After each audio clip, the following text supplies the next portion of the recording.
نبی کریم صلی اللہ علیہ وسلم نے ارشاد فرمایا، ترمذی کی روایت ہے کہ علم سے پہلے جو چیز لوگوں سے اٹھائی جائے گی وہ خشوع ہے۔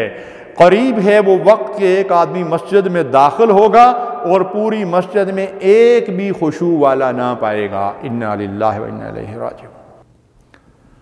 رسول اللہ صلی اللہ علیہ وسلم نے فرمایا کہ ایسا وقت آئے گا کہ لوگوں سے علم چھین لیا جائے گا، اور یہاں علم سے مراد دین کا علم ہے، دینی شعور ہے، اور وہ اسے بچانے پر قادر نہ ہوں گے۔ زیاد بن لبید رضی اللہ تعالیٰ عنہ ایک صحابی ہیں، انہوں نے عرض کیا کہ یا رسول اللہ صلی اللہ علیہ وسلم، علم کیسے چھین لیا جائے گا، علم کیسے اٹھ جائے گا، جبکہ ہم خود قرآن پڑھتے ہیں، سیکھتے ہیں، اپنی بیوی بچوں کو پڑھاتے ہیں، وہ اپنی اولادوں کو پڑھائیں گے، اور اس طرح نسل در نسل قیامت تک یہ علم جو ہے وہ پھیلتا رہے گا۔ تو رسول کریم صلی اللہ علیہ وسلم نے فرمایا کہ لبید، تم نے بڑی عجیب بات کی ہے، کیا یہود و نصارہ تورات اور انجیل کو نہیں پڑھتے؟ تو انہوں نے عرض کیا کہ یا رسول اللہ صلی اللہ علیہ وسلم وہ پڑھتے ہیں اسے۔ تو حضور نے فرمایا کہ وہ اس پر کچھ عمل بھی کرتے ہیں، یعنی علم تو ان کے پاس بھی ہے لیکن وہ عمل سے کورے ہیں۔ تو علم اٹھ جانے کا مطلب یہی ہے کہ لوگ جو کچھ جانتے ہوں گے اس کے اوپر عمل بھی کرنا چھوڑ دیں گے۔ آج ہم اسی دور سے گزر رہے ہیں، علم کی تو بڑی فراوانی ہے، جگہ جگہ علوم سکھائے اور پڑھائے جاتے ہیں، قرآنی علوم کے بھی بے شمار مدارس جو پرانے زمانوں میں اور خیر القرون میں تو اس کا عشر عشیر بھی نہیں تھا، لیکن اللہ کے بندے جو کچھ جانتے تھے اس پر عمل کرتے تھے۔ آج علم ہے لیکن عمل نہیں ہے۔ رسول اللہ صلی اللہ علیہ وسلم نے فرمایا کہ منافقین کی ایک بڑی تعداد ہوگی کہ جو قرآن پڑھیں گے لیکن قرآن ان کے حلق سے نیچے نہیں اترے گا، یعنی علم کی کمی نہیں ہوگی۔ قرآن پڑھنے والے بڑی لے سے قرآن پڑھیں گے لیکن حال کیا ہوگا؟ مثل الذین حملوا التوراۃ ثم لم يحملوها كمثل الحمار يحمل اسفارا بئس مثل القوم الذین کذبوا بآیاتنا۔ فرمایا کہ ان کی مثال ان لوگوں کی طرح ہے جن کو تورات کا حامل بنایا گیا، لیکن تورات اللہ کی کتاب ان کے لیے بوجھ بن گئی، جیسا گدھے کے اوپر کتابیں لدی ہوئی ہوں۔ گدھے کے اوپر آپ کتابیں لاد دیں یا اس کے اوپر جو ہے وہ لکڑیاں لاد دیں یا پتھر لاد دیں یا لوہا لاد دیں، اس کے لیے تو نرا وزن ہے۔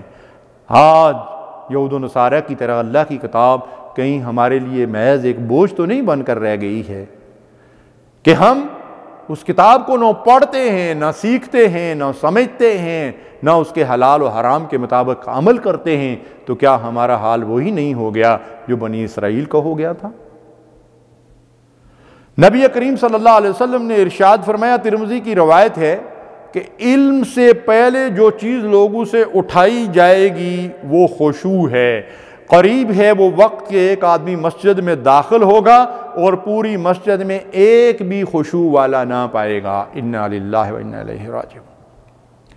آج ہماری نمازوں کے اندر کتنا خشوع ہوتا ہے، اور جو کوئی رہی کئی کسر تھی وہ موبائل بدبخت کی گھنٹیوں نے جو ہے نکال دی کہ ایک ایک نماز کے اندر مساجد میں کئی مرتبہ جو ہے گانوں اور موسیقی اور مختلف سروں کی آوازیں جو ہے وہ سننی پڑتی ہیں، یا کم از کم جو ہے وہ شیطانی راگ تو بجتا ہی ہے، بلکہ آواز تو سننی ہی پڑتی ہے۔ شاید ہی کوئی نماز جو ہے اس کے بغیر جو ہے وہ مکمل ہوتی ہو۔ ناظرین کرام، خدا کے لیے اپنے حال پہ غور کرو۔ ہماری نمازوں کا تو ویسے ہی کیا حال تھا، نمازیں پڑھ رہے ہوتے ہیں، دل اور دماغ کہیں گھوم رہے ہوتے ہیں، اور بعض اوقات انفرادی طور پر نماز پڑھتے ہوئے سلام پھیرنے کے بعد اگر ہم غور کریں کہ میں نے پہلی رکعت میں کون سی سورت پڑھی تھی اور دوسری میں کون سی پڑھی تھی، تو مجھے خود یاد نہیں ہوتا۔ جب ہماری نمازوں کا یہ حال ہے، اور رہی سہی جو کچھ تھوڑی بہت کسر تھی وہ موبائل نے نکال دی ہے، تو پھر ہماری نمازیں پھر ویسی تو نہیں ہو گئی کہ جیسے مشرکین مکہ کے بارے میں اللہ فرماتا وَمَا كَانَ صَلَاتُهُمْ عِندَ الْبَيْتِ إِلَّا مُكَاءً وَتَصْدِيَةً، کہ ان کی نمازیں کیا ہوتی ہیں؟ بیت اللہ کے گرد جو ہے وہ تالیاں پیٹتے ہیں اور سیٹیاں بجاتے ہوئے گزرتے ہیں، اور اس کو اپنی نماز سمجھتے ہیں، اس کو عبادت سمجھتے ہیں۔ اللہ تعالی ہمیں معاف فرمائے۔ نبی کریم صلی اللہ علیہ وسلم نے ارشاد فرمایا، اس کو بھی امام ترمذی نے روایت کیا ہے کہ اللہ تعالیٰ علم کو لوگوں سے یکدم نہ چھینے گا بلکہ علماء وفات پا جائیں گے۔ یہاں علماء سے مراد علماء حق ہیں، یہاں تک کہ جب کوئی عالم نہ رہے گا تو لوگ جاہلوں سے دین کے متعلق پوچھیں گے، وہ فتوے دیں گے، خود بھی گمراہ ہوں گے اور دوسروں کو بھی گمراہ کریں گے۔ آج علماء کرام کی اکثریت واقعی ایسی ہے کہ وہ اللہ کے دین کے نام پہ خود بھی گمراہ ہو رہے ہیں اور لوگوں کو بھی گمراہ کر رہے ہیں۔ ایک دوسری حدیث، اسے بھی امام ترمذی نے روایت کیا ہے، اس میں اس بات کو اور کھول کر رسول اللہ صلی اللہ علیہ وسلم نے بیان فرما دیا۔ حضرت علی رضی اللہ تعالیٰ عنہ اس حدیث کے راوی ہیں کہ نبی صلی اللہ علیہ وسلم نے فرمایا، ان قریب ایسا وقت آئے گا کہ اسلام کا صرف نام باقی رہ جائے گا، یعنی مسلمانوں کے نام باقی رہ جائیں گے، قرآن کے حروف باقی ہوں گے، مساجد میں نقش و نگار ہوں گے، چونا گچ اور اونچے مینار، لیکن لوگ ہدایت سے خالی ہوں گے، علماء ان کے بدترین لوگ ہوں گے، فتنہ انہی سے نکلے گا اور انہی کی طرف پلٹے گا۔ آج یہی صورتحال ہم اپنے دائیں بائیں آگے پیچھے دیکھ رہے ہیں کہ فتنوں کے اکثر معجد جو ہیں علماء کرام ہی ہیں۔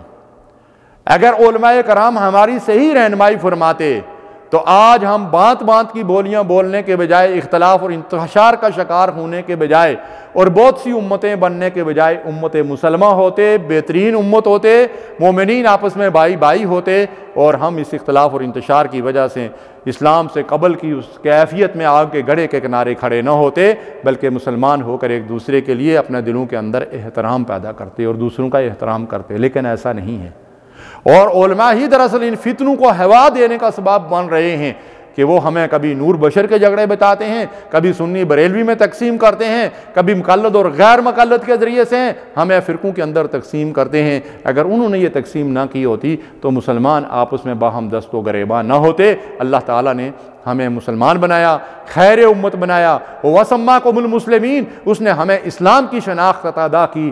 ہمیں چاہیے کہ ہم اپنی اصلی شناخت کو تلاش کریں اور مسلمان بننے پہ فخر کریں، اور ان ساری شناختوں کو جو دراصل جعلی ہیں ہم ختم کر دیں اور مسلمان بن کر زندگی بسر کریں۔ سقراط کا کہنا ہے کہ عالم دین کا طبیب ہے اور مال اس کا مرض، اگر طبیب خود ہی مرض میں مبتلا ہو جائے تو دوسروں کا علاج نہیں کر سکتا۔ آج کے اکثر طبیبوں کا یہی حال ہے کہ دنیا کی لذتوں اور مزوں کی وجہ سے اور دنیا کے فائدے اٹھانے کی خاطر انہوں نے اللہ کے دین کو سستے داموں فروخت کر ڈالا ہے۔ لقمان حکیم اپنے بیٹے کو وصیت کرتے ہیں کہ بیٹا علم والوں کی صحبت میں بیٹھا کرو۔ اللہ تعالیٰ علم و حکمت کے نور سے مردہ دلوں کو زندگی بخشتا ہے، جس طرح بارش سے مردہ زمین لہلا اٹھتی ہے۔